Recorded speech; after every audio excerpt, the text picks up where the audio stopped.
Hi friends, welcome to our channel. Friends, ఈరోజు మన topic వచ్చేసి ఫంక్షన్స్ గురించి. సో మనము లాస్ట్ క్లాస్లో చూసుకున్నట్టయితే ప్రొసీజర్స్ని ఎలా క్రియేట్ చేయాలి, అసలు ప్రొసీజర్స్ యొక్క మీనింగ్ ఏంటి, ప్రొసీజర్ని ఎందుకు యూజ్ చేయాలనేది మనం తెలుసుకున్నాం కదా. సో ఈరోజు క్లాస్లో వచ్చేసి మనం ఫంక్షన్స్ గురించి డీటెయిల్గా తెలుసుకోబోతున్నాం. ఓకేనా? సో ఫస్ట్ ఆఫ్ ఆల్ వచ్చేసి అసలు మనకు ప్రొసీజర్కి ప్లస్ ఫంక్షన్స్కి మధ్య డిఫరెన్స్ ఏంటి అని తెలుసుకుందాం.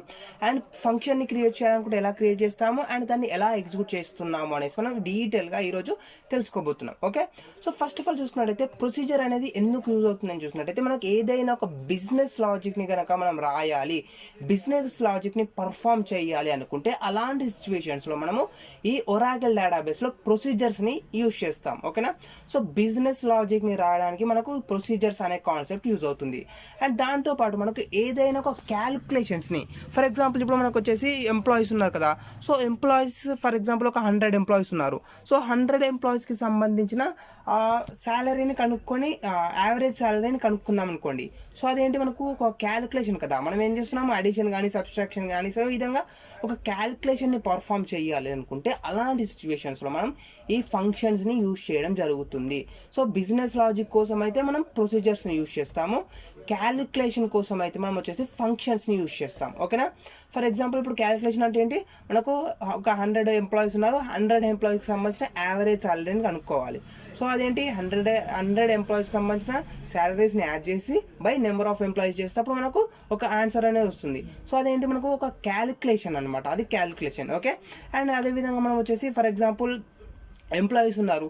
సో ఎంప్లాయీస్లో వచ్చేసి కొంత 10,000 కంటే ఎక్కువ అమౌంట్ శాలరీ ఉన్న ఎంప్లాయీస్కి హైక్ ఇవ్వాలనుకోండి.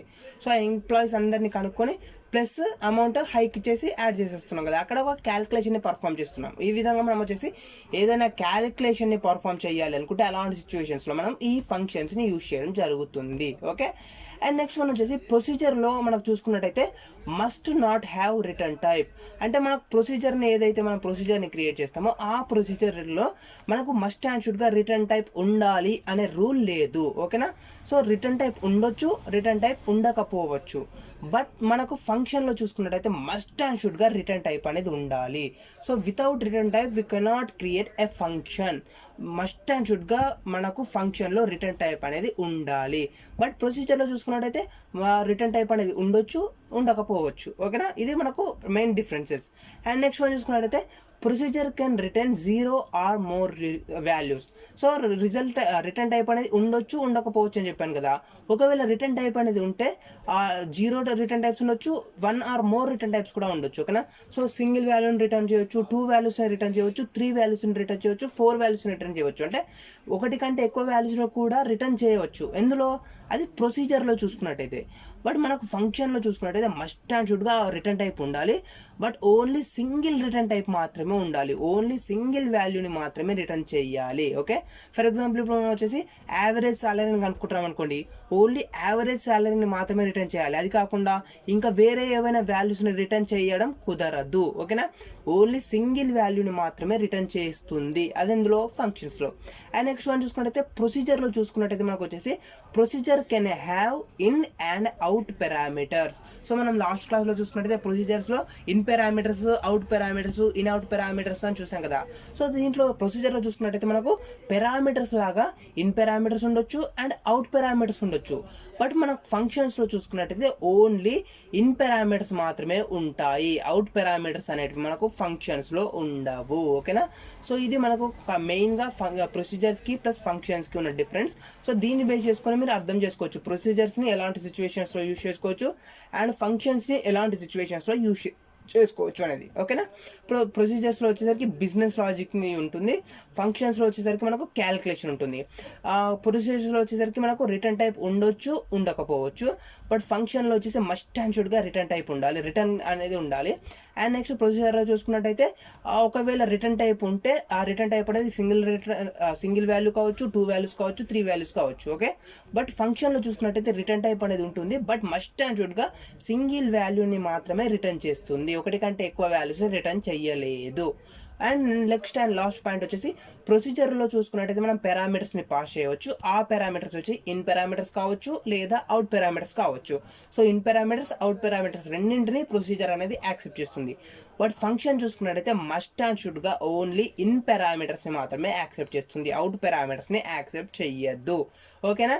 సో ఇది మనకు మెయిన్గా ఫంక్షన్స్కి ఒక థియరటికల్ పార్ట్. సో ఇక్కడ మనం ఏం చేస్తున్నాం, క్యాల్కులేషన్స్ని పర్ఫామ్ చేస్తున్నాము. అండ్ మస్ట్ అండ్ షుడ్గా రిటర్న్ టైప్ ఉండాలి. అండ్ ఆ రిటర్న్ టైప్ వచ్చేసి ఓన్లీ సింగిల్ వాల్యూ మాత్రమే ఉండాలి.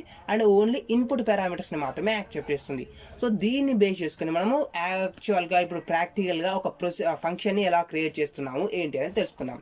సో మనం యాక్చువల్గా అయితే ప్రొసీజర్ని క్రియేట్ చేయడానికి ఏం చేస్తాం friend, create are replace procedure అని తీసుకుంటాం కదా. ఎగ్జాక్ట్గా సేమ్ సింటాక్స్ మనకి ఇక్కడ వర్క్ అవుతుంది. Create are replace. So create are replace మనం ఏం చేస్తున్నాము, లాస్ట్ క్లాస్లో అయితే ప్రొసీజర్ని క్రియేట్ చేసాం కాబట్టి ప్రొసీజర్ అని ఇచ్చాము. బట్ ఇప్పుడు మనం ఏం క్రియేట్ చేస్తున్నాము, ఒక ఫంక్షన్ని క్రియేట్ చేస్తున్నాం. సో ఫంక్షన్ అని ఇవ్వాలి, ఫంక్షన్. అండ్ నెక్స్ట్ వచ్చేసి ఏంటి, మనం ప్రొసీజర్ని క్రియేట్ చేసినప్పుడు ప్రొసీజర్ యొక్క నేమ్ ఇచ్చేసాం, ప్రొసీజర్ యొక్క నేమ్. ఇప్పుడు ఏం చేస్తున్నాము, ఫంక్షన్ని క్రియేట్ చేస్తున్నాం. సో ఫంక్షన్ యొక్క నేమ్ ఇవ్వాలి. సో ఫంక్షన్ యొక్క నేమ్ వచ్చేసి ఫర్ ఎగ్జాంపుల్ యావరేజ్ మార్క్స్ అని ఇస్తున్నాను. ఓకేనా? సో ఫంక్షన్ యొక్క నేమ్ వచ్చేసాను యావరేజ్ మార్క్స్ అని ఇచ్చేస్తున్నాను. ఓకేనా ఫ్రెండ్స్? సో ఇప్పుడు యాక్చువల్గా అసలు నేనేం చెయ్యాలి అనుకుంటున్నాను అంటే, దీనికంటే ముందు నేను ఒకసారి చూపిస్తాను. Select star from student. So select star from student అని సెలెక్ట్ స్పెల్లింగ్ మిస్టేక్ పడింది. Select star from student. So select star from student అని వచ్చినప్పుడు మనకు ఈ విధంగా స్టూడెంట్స్కి సంబంధించిన రూల్ నెంబర్ అండ్ స్టూడెంట్కి సంబంధించిన నేమ్ అండ్ స్టూడెంట్కి సంబంధించిన మార్క్స్ అనేవి వచ్చేసాయి. సో ఇప్పుడు నేనేం చేయాలనుకుంటున్నాను అంటే, యావరేజ్ మార్క్స్ని కనుక్కోవాలి అనుకుంటున్నాను. ఫర్ ఎగ్జాంపుల్ ఇక్కడ నేనేం చేస్తున్నాను, సింపుల్ ఎగ్జాంపుల్ చెప్తున్నాను. ఇక్కడ జస్ట్ ఒక 2 స్టూడెంట్స్ని తీసుకుంటాను. For example student number 12 and student number 13. So ఈ 2 స్టూడెంట్స్ని తీసుకొని ఈ 2 స్టూడెంట్స్కి సంబంధించిన మార్క్స్ ఏవైతున్నాయో ఈ మార్క్స్కి సంబంధించి యావరేజ్ మార్క్స్ ఎంత అనేది నేను ఫైండ్ అవుట్ చేయాలి అనుకుంటున్నాను. సింపుల్గా, చాలా సింపుల్గా. సో ఇక్కడ 2 స్టూడెంట్స్ని తీసుకుంటున్నాను. సో ఏవైనా ఒక 2 స్టూడెంట్స్ని తీసుకొని ఆ 2 స్టూడెంట్స్కి సంబంధించిన యావరేజ్ మార్క్స్ ఎంత అనేది నేను కనుక్కోవాలి అనుకుంటున్నాను. ఓకేనా? సో జస్ట్ బేసిక్ ఎగ్జాంపుల్ ఇది, మీకు ఈజీగా అర్థం అవ్వాలి అనేసి చిన్న ఎగ్జాంపుల్ మాత్రమే చూపిస్తున్నాను. ఓకేనా? So create are replace function కదా. సో ఫంక్షన్ యొక్క నేమ్ వచ్చి యావరేజ్ మార్క్స్. ఓకే? సో ఇక్కడ ఏం చేస్తున్నాము, ఒక ఫంక్షన్ని క్రియేట్ చేస్తున్నాము అండ్ ఫంక్షన్ యొక్క నేమ్ వచ్చేసి యావరేజ్ మార్క్స్. సో దీని ద్వారా మనం ఏం చేస్తున్నాం అని చెప్పాను ఇంతకుముందు చూసినట్టయితే, మనం 2 స్టూడెంట్స్కి సంబంధించిన మార్క్స్ని తీసుకుంటున్నాం. ఆ 2 స్టూడెంట్స్కి సంబంధించిన మార్క్స్ని తీసుకుని యావరేజ్ మార్క్స్ని మనం కనుక్కుంటున్నాం. సో ఇక్కడ మనకి ఏమవ్వాలి, 2 ఇన్పుట్ వాల్యూస్ అనేటివి ఉండాలి. ఓకేనా? సో చూడండి, ఇక్కడ నేను ఏమి ఇస్తున్నాను, సింపుల్గా S1 అని ఇస్తున్నాను. S1 అంటే స్టూడెంట్ 1 అనుకోండి. సో స్టూడెంట్ 1కి సంబంధించిన మార్క్స్ మనం ఇస్తున్నాం. అంటే ఏంటి, ఇన్ పారామీటర్.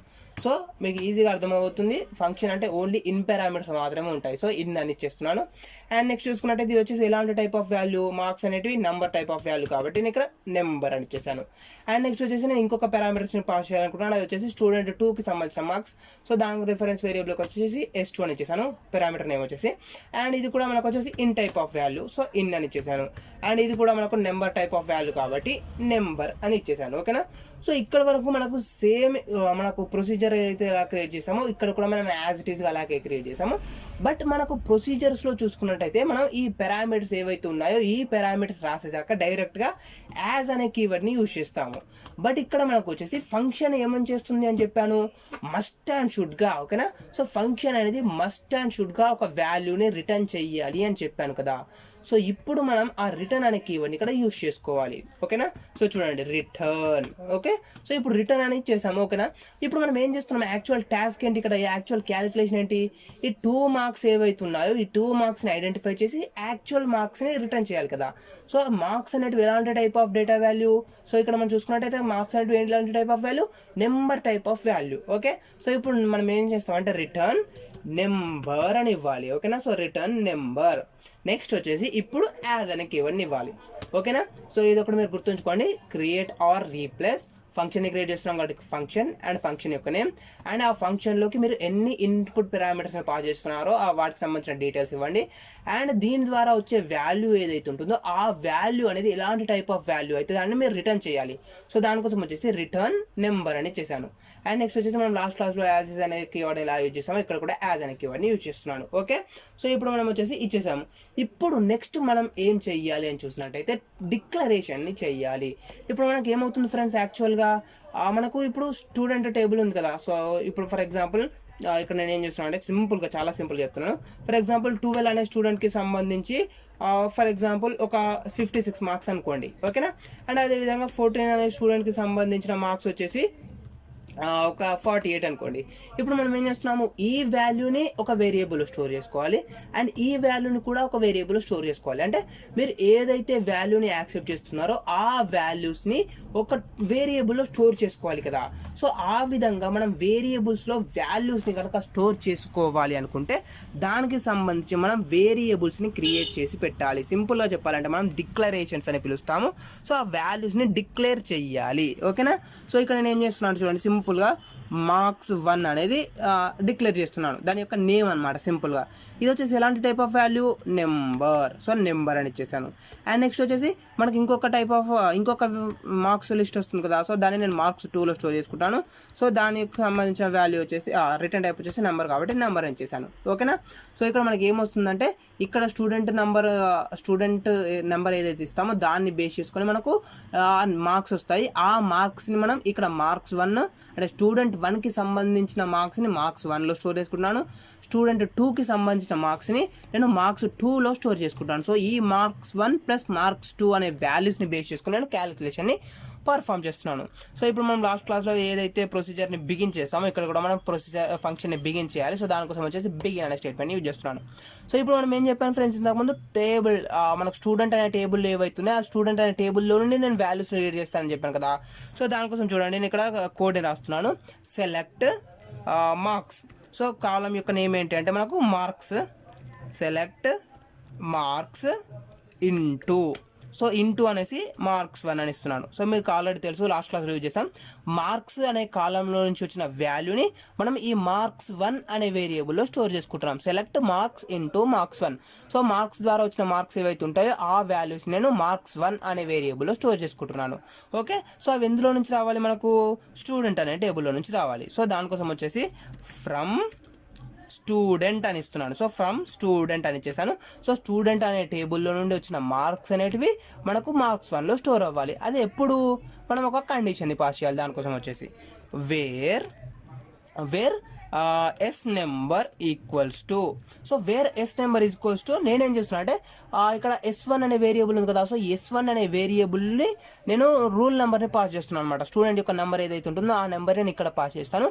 సో దీంట్లో ఏదైతే వాల్యూ ఉంటుందో ఆ వాల్యూని బేస్ చేసుకొని మనకి ఇక్కడ ఈ క్వెరీ అనేది ఎగ్జిక్యూట్ అవ్వాలి. సో దానికోసం వచ్చేసి yes number equals to S1 అని ఇచ్చేసాను. అంటే స్టూడెంట్ 1కి సంబంధించిన నేను ఏదైతే నెంబర్ ఇస్తానో ఆ నెంబర్ని బేస్ చేసుకొని ఈ స్టూడెంట్ అనే టేబుల్లో వాల్యూస్ని రీడ్ చేసి ఆ వాల్యూని ఇక్కడ marks1లో స్టోర్ చేసుకుంటుంది. ఎగ్జాక్ట్గా నేను సేమ్ కోడ్ని సెకండ్ స్టూడెంట్కి రాస్తున్నాను, select marks into marks2. So second table student ఉన్నాడు కదా, ఆ సెకండ్ స్టూడెంట్కి సంబంధించిన వాల్యూస్ని రీడ్ చేసేసి దాన్ని marks2 అనే వేరియబుల్లో స్టోర్ చేసుకుంటున్నాను, ఓకే. సో నెక్స్ట్ ఇక్కడ ఏ టేబుల్ నుంచి రావాలనేది ఇవ్వాలి కదా, ఫ్రమ్ స్టూడెంట్. సో స్టూడెంట్ అనే టేబుల్ నుంచి రావాలి. వేర్ అంటే ఎక్కడ, సో వేర్ అనేది condition. So where S number equals to S2. సో ఇక్కడ నుంచి మనకు S2ని పాస్ చేస్తున్నాం కదా. సో S2 అనేది ఏంటి, స్టూడెంట్ యొక్క నెంబర్. సో స్టూడెంట్ యొక్క నెంబర్ ఏదైతే నేను పాస్ చేస్తానో డైనమిక్గా ఆ వాల్యూని ఇక్కడ రీడ్ చేసేసి దాని ద్వారా మనకు ఈ క్వెరీ అనేది ఎగ్జిక్యూట్ అవుతుంది. సో దాని ద్వారా మనకు ఈ స్టూడెంట్కి సంబంధించిన మార్క్స్ అనేవి రీడ్ అవుతాయి. ఆ మార్క్స్ని మనం marks2లో స్టోర్ చేసుకుంటున్నాం, ఓకేనా. సో ఈ విధంగా మనం వచ్చేసి 2 వాల్యూస్ని రీడ్ చేసేసాము కంప్లీట్గా. ఆ వాల్యూస్ని marks1 అండ్ marks2 అనే 2 వేరియబుల్లో స్టోర్ చేసుకున్నాం. సో ఇప్పుడు మనకు కావాల్సిన క్యాలిక్యులేషన్ని మనం పర్ఫామ్ చేస్తున్నాం. మనకు కావాల్సిన క్యాలిక్యులేషన్ ఏంటి, ఈ 2 మార్క్స్ని మార్క్స్ యొక్క యావరేజ్ వాల్యూని కనుక్కోవాలి కదా. సో యావరేజ్ వాల్యూని కనుక్కోవాలంటే ఏం చేస్తాం, మనము ఈ మార్క్స్ని ప్లస్ ఈ మార్క్స్ని marks1ని ప్లస్ marks2ని యాడ్ చేసేసి బై 2 చేసినట్టయితే మనకు యావరేజ్ వాల్యూ వస్తుంది. సో దాన్ని మనం రిటర్న్ చేయాలి, ఓకేనా. సో దానికోసం నేను రిటర్న్ అనే కీవర్డ్ని యూజ్ చేస్తున్నాను. చూడండి, return of marks1 plus marks2, ఓకేనా. So marks1 plus marks2 divided by 2. So చూడండి, ఇక్కడ మనం ఏం చేస్తున్నామంటే marks1ని ప్లస్ marks2ని యాడ్ చేస్తున్నాము. ఆ రెండింటిని యాడ్ చేయడం ద్వారా వచ్చిన వాల్యూ ఏదైతే ఉంటుందో ఆ వాల్యూని 2 ద్వారా డివైడ్ చేస్తున్నాను. సో దీని ద్వారా మనకి ఏమవుతుంది, యావరేజ్ వాల్యూ అనేది వస్తుంది. సో దాన్ని మనం ఇక్కడ రిటర్న్ చేస్తున్నాం. ఈ రిటర్న్ ద్వారా వచ్చిన వాల్యూ మనకు ఇక్కడ రిటర్న్ నెంబర్ టైప్ వస్తుంది కదా, సో నెంబర్ అనేది దీని ద్వారా వస్తుంది, దాన్ని మనం రిటర్న్ చేస్తున్నాం అనమాట. ఓకేనా. సో ఇప్పుడు మనకు వచ్చేసి ఫంక్షన్ అనేది అయిపోయింది. సో ఇప్పుడు దీన్ని ఏం చేయాలి, మనం ఎండ్ చేయాలి. సో ఫంక్షన్ని ఎండ్ చేయాలనుకుంటే ఎండ్. సో ఇక్కడ మనం ఎండ్ని యూజ్ చేసుకోవచ్చు. అండ్ కొన్ని సిచ్యువేషన్స్లో వచ్చేసి ఎండ్ తర్వాత ఫంక్షన్ యొక్క నేమ్ ఏదైతే ఉంటుందో ఫంక్షన్ యొక్క నేమ్ని కూడా పాస్ చేస్తారు. ఫర్ ఎగ్జాంపుల్ ఇక్కడ నేను ఫంక్షన్ యొక్క నేమ్ని పాస్ చేసి చూపిస్తున్నాను, end average name. So function యొక్క నేమ్ ఏంటి, మనకి ఇక్కడ యావరేజ్ మార్క్స్ కదా, సో యావరేజ్ మార్క్స్ అని ఇవ్వాలి. Average marks. So end average marks అని ఇచ్చేసాను. సో దాని ద్వారా ఏమవుతుంది, మనకు ఆ ఫంక్షన్ అనేది ఎండ్ అవుతుంది. సో ఇప్పుడు నెక్స్ట్ ఏంటి, కంపైల్ చేయాలి కదా. సో కంపైల్ చేయడానికి మనం ఏం చేస్తాము, స్లాష్ని యూజ్ చేస్తాం. So slash and enter. So చూడండి, ఇప్పుడు మనం చూసుకున్నట్లయితే కనుక function is created. So function అనేది మనకు క్రియేట్ అయిపోయింది. సో సక్సెస్ఫుల్గా మనం ఒక ఫంక్షన్ని క్రియేట్ చేసేసాం. ఓకేనా. సో ఇప్పుడు ఒకసారి నేను చూపించి అవుట్పుట్ చూపిస్తాను ఎక్స్ప్లెయిన్ చేసి. ఫస్ట్ ఆఫ్ ఆల్ వచ్చేసి మనం ఫంక్షన్ని కనుక క్రియేట్ చేయాలి అనుకుంటే దానికోసం వచ్చేసి క్రియేట్ ఆర్ రీప్లేస్ అనే కీవర్డ్ని యూజ్ చేస్తాము. So create are replace and మనం వచ్చేసి ఫంక్షన్ని క్రియేట్ చేయాలనుకుంటే ఫంక్షన్ అనే కీవర్డ్ని యూజ్ చేస్తాము. ఒకవేళ ప్రొసీజర్ని క్రియేట్ చేయాలనుకుంటే ప్రొసీజర్ అనే కీవర్డ్ని యూజ్ చేస్తాము. అండ్ మనకు ప్రొసీజర్ యొక్క నేమ్ కానీ లేదా ఫంక్షన్ యొక్క నేమ్ని కానీ ఇక్కడ ఇవ్వాలి. అండ్ మనకు ఆ ఫంక్షన్ అనేది ఎన్ని పారామీటర్స్ని యాక్సెప్ట్ చేస్తుందో దానికి సంబంధించిన వాల్యూస్ని ఇవ్వాలి. అండ్ ఇక్కడ ఫస్ట్ వచ్చేసి పారామీటర్ యొక్క నేమ్ అండ్ పారామీటర్ అనేది ఇన్ టైప్ అండ్ ఆ పారామీటర్ యొక్క డేటా టైప్. అండ్ ఈ ఫంక్షన్ ద్వారా మనకు మస్ట్ అండ్ షుడ్గా ఒక వాల్యూ అనేది రిటర్న్ అవుతుంది కాబట్టి ఇక్కడ రిటర్న్ స్టేట్మెంట్ని యూజ్ చేశాను. అండ్ అది వచ్చేసి ఎలాంటి టైప్ ఆఫ్ వాల్యూని రిటర్న్ చేస్తుందో దానికి సంబంధించిన డేటా టైప్ని ఇవ్వాలి. సో అది వచ్చేసి నెంబర్ టైప్ ఆఫ్ వాల్యూని రిటర్న్ చేస్తుంది కాబట్టి నేను నెంబర్ అని ఇచ్చేసాను. ఓకే. అండ్ నెక్స్ట్ వచ్చేసి యాజ్. సో ఇక్కడ మనం ఏం చేస్తున్నాము, 2 వాల్యూస్ని పారామీటర్స్ లాగా పాస్ చేస్తున్నాం కదా. సో ఆ 2 వాల్యూస్ని బేస్ చేసుకొని మనకి ఏం చేస్తుంది, ఈ క్వెరీ అనేది ఎగ్జిక్యూట్ అవుతుంది. ఓకే. సో ఈ క్వెరీ ఎగ్జిక్యూట్ అయ్యాక ఏమవుతుంది, మనకు మార్క్స్ అనేటివి రీడ్ అవుతున్నాయి. సో ఈ మార్క్స్ని మనం ఏదో ఒక వేరియబుల్లో స్టోర్ చేసుకోవాలి కదా. సో ఆ విధంగా మనం ఏదైనా ఒక వాల్యూని ఒక వేరియబుల్లో స్టోర్ చేసుకోవాలనుకుంటే ఆ వేరియబుల్ని మనం క్రియేట్ చేసి పెట్టుకోవాలి. సో ఇక్కడ నేను ఏం చేశానంటే సెకండ్ లైన్లో ప్లస్ థర్డ్ లైన్లో వచ్చేసి 2 వేరియబుల్స్ని క్రియేట్ చేసి పెట్టుకున్నాను. ఒకటి వచ్చేసి marks1 అనేది వేరియబుల్ అండ్ ఇంకొకటి వచ్చేసి marks2 అనే వేరియబుల్. సో ఇది వచ్చేసి కూడా number type of variable. So 2 variables create చేసి పెట్టేసుకున్నాను. సో ఆ 2 వేరియబుల్స్లోకి వాల్యూస్ని మనం ఏదైతే పారామీటర్స్ని పాస్ చేస్తున్నామో ఆ పారామీటర్స్ని బేస్ చేసుకొని స్టూడెంట్ అనే టేబుల్లో నుండి వచ్చిన మార్క్స్ని ఒక marks1 అనే వేరియబుల్లో అండ్ S2ని బేస్ చేసుకొని వచ్చిన మార్క్స్ని marks2 అనే వేరియబుల్లో స్టోర్ చేసుకున్నాను. సో ఈ రెండింటికి సంబంధించిన యావరేజ్ కనుక్కోవాలనుకుంటున్నాను కాబట్టి marks1 plus marks2 divided by 2 చేశాను.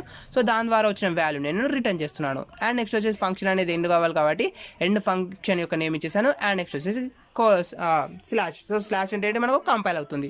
సో ఇప్పుడు మనకు ఫంక్షన్ అనేది క్రియేట్ అవ్వడం జరిగింది. ఓకేనా. సో ఇప్పుడు మనం దీన్ని ఎగ్జిక్యూట్ చేసి చూద్దాం ఎలా ఎగ్జిక్యూట్ అవుతుంది, మనకు అవుట్పుట్ అనేది ఎలా ప్రింట్ అవుతుంది ఏంటి అనేది. సో దీన్ని మనం లాస్ట్ క్లాస్లో చూసుకున్నట్టయితే మనం ఏం చేసాము, ప్రొసీజర్ని కనుక ఎగ్జిక్యూట్ చేయాలి అనుకుంటే ఎగ్జిక్యూట్ ప్రొసీజర్ యొక్క నేమ్ ఇచ్చేసాము అండ్ పారామీటర్స్ ఏమైనా యాక్సెప్ట్ చేస్తే పారామీటర్స్ని మనం పాస్ చేసాం కదా.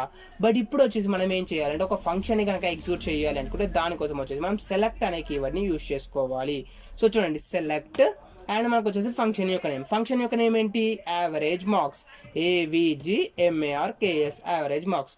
అండ్ ఈ ఫంక్షన్ ఏం చేస్తుంది, 2 పారామీటర్స్ని యాక్సెప్ట్ చేస్తుంది. సో 2 పారామీటర్స్ని యాక్సెప్ట్ చేస్తుంది కాబట్టి మనం 2 వాల్యూస్ని పాస్ చేయాలి.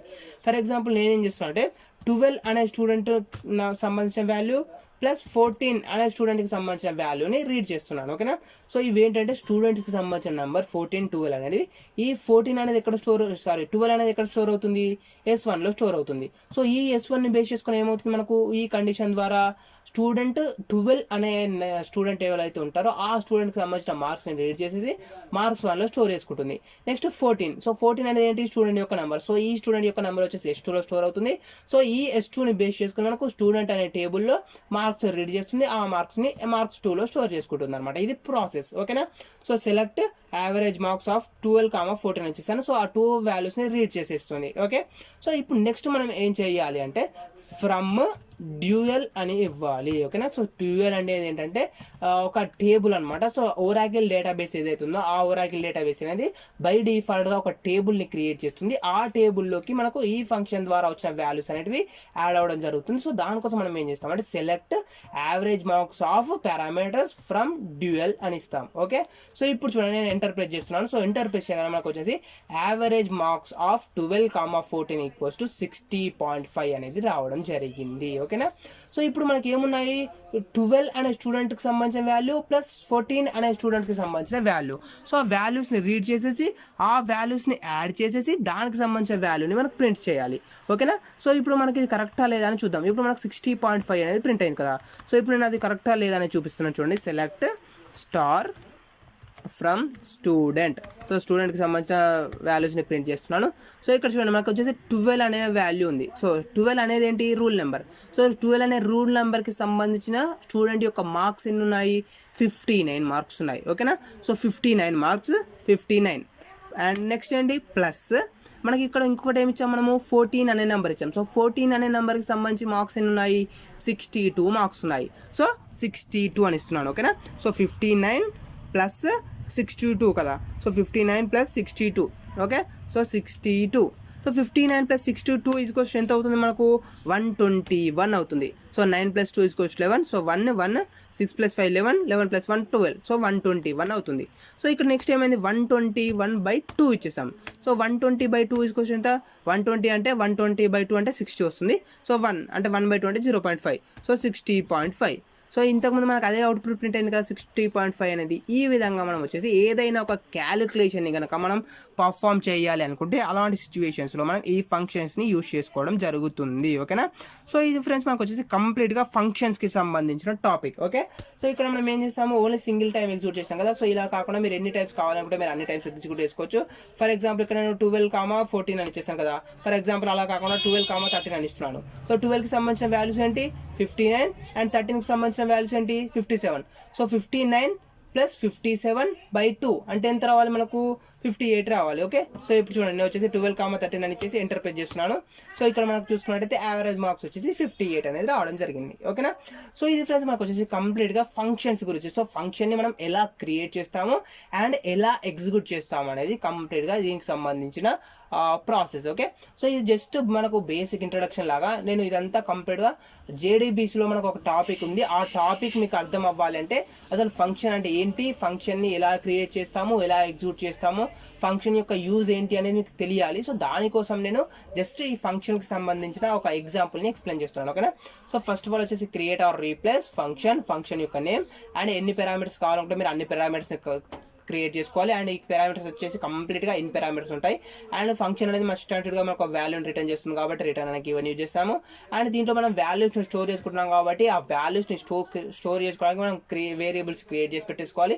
సో దీని ప్రకారం ఈ ఫంక్షన్ ప్రకారం మనం 2 వాల్యూస్ని స్టోర్ చేసుకుంటున్నాం కాబట్టి నేను 2 వేరియబుల్స్ క్రియేట్ చేసి పెట్టేశాను. సో ఆ 2 వేరియబుల్లోకి నేను క్వెరీస్ని యూజ్ చేసి వాల్యూస్ని యాడ్ చేసేసాను. అండ్ దానికి సంబంధించిన రిటర్న్ యావరేజ్ని కనుక్కున్నాను, ఆ యావరేజ్ని రిటర్న్ చేస్తున్నాను. ఓకే. సో ఇది మనకు వచ్చేసి కంప్లీట్గా ప్రొసీజర్ని క్రియేట్ చేయడానికి. అండ్ మనం ప్రొసీజర్ని కనుక ఎగ్జిక్యూట్ చేయాలి అనుకుంటే మనం సెలెక్ట్ అనే కీవర్డ్ని యూజ్ చేస్తాము. సెలెక్ట్ అండ్ ఫంక్షన్ యొక్క నేమ్. సో ఫంక్షన్ యొక్క నేమ్ వచ్చేసి మనకు యావరేజ్ మార్క్స్ అండ్ దాంట్లో వచ్చేసి మనకు 2 పారామీటర్స్ ఉన్నాయి కాబట్టి మనం 2 పారామీటర్స్ని పాస్ చేస్తున్నాము. ఫ్రమ్ డ్యూయల్ అని తీసుకోవాలి. సో ఈ డ్యూయల్ అనేది ఒక టేబుల్ ఒరాకిల్ డేటాబేస్ వచ్చేసి బై డిఫాల్ట్గా క్రియేట్ చేస్తుంది. సో దాంట్లో మనకు ఈ ఫంక్షన్ ద్వారా వచ్చిన వాల్యూస్ అనేవి స్టోర్ అవుతాయి. సో దాంట్లో నుండి మనము ఈ వాల్యూస్ని రిట్రైవ్ చేస్తున్నాం అనమాట. ఓకేనా. సో ఇది ఫ్రెండ్స్ మాకు వచ్చేసి కంప్లీట్గా ఫంక్షన్స్ టాపిక్ గురించి. ఈ వీడియోకి సంబంధించి మీకు ఇంకా ఏమైనా డౌట్స్ ఉన్నట్టయితే కామెంట్ సెక్షన్లో అడగండి. నేను నెక్స్ట్ క్లాసెస్లో ఎక్స్ప్లెయిన్ చేయడానికి ట్రై చేస్తాను. ఈ వీడియో కనుక మీకు నచ్చినట్లయితే లైక్ చేయండి అండ్ అలాగే మీ ఫ్రెండ్స్తో షేర్ చేసుకోండి అండ్ సబ్స్క్రైబ్ చేసుకోవడం మాత్రం మర్చిపోకండి. Thanks for watching.